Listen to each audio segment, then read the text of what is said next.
அந்த பையன் மட்டும் வித்தியாசமா தான் இருப்பான். 2வது பையனா? ஆமா. எங்க மேல கோவம். அது கோவத்தை யார் மேல கோவம் காட்டணுமோ அவங்க மேல காட்டுறது கிடையாது. ஏன்னா பெரியம்மா நல்ல பாசமா தான் இருப்பாங்க சொல்றாங்களே. இருப்பாங்க. ஆனா ஒரு வேளை ஒரு தடவை சொன்னாங்க, நான் ஏதாச்சும் எழுதிட்டு இருப்பேன்னா கொஞ்சம் நான் கேட்டுட்டு கொஞ்ச நேரம் கழிச்சு பண்ணுறேன்னு சொன்னேன்னா சொல்லுவேன். அதுக்கப்புறம் மறுபடியும் சொல்லும் போது அடிப்பாங்க. இது அம்மா இருந்தாலும் அடிப்பாங்கம்மா. உனக்கு அம்மா கூட இருக்கணுமா பெரியம்மா கூட இருக்கணுமா? அம்மா கூட. ஏன் ஏன் அம்மா இப்போவாது ஒரு வாட்டி பார்க்குறாங்க அதனால உன்னை திட்ட மாட்டாங்க அதனாலயா? அம்மா கூட இருக்கணும்னு ஆசையாக இருக்கு. இது என்னன்னா கட்டாயப்படுத்தி அந்த பொண்ணுகிட்டேருந்து அந்த குழந்தைய வாங்கி வச்சுக்கிறாங்க. இதில் இன்னொரு ரிஸ்க் என்னன்னு நான் சொல்கிறேன். பர்சனலாக நான் பல இடங்களில் பார்த்தது. அவள் பெரிய பொண்ணாயாச்சு, கொஞ்சம் வளர்ந்து வந்துட்டா.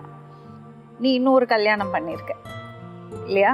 சின்ன பையனுக்கு என்ன வயசு? 5 வயசு மேடம். 5 வயசு.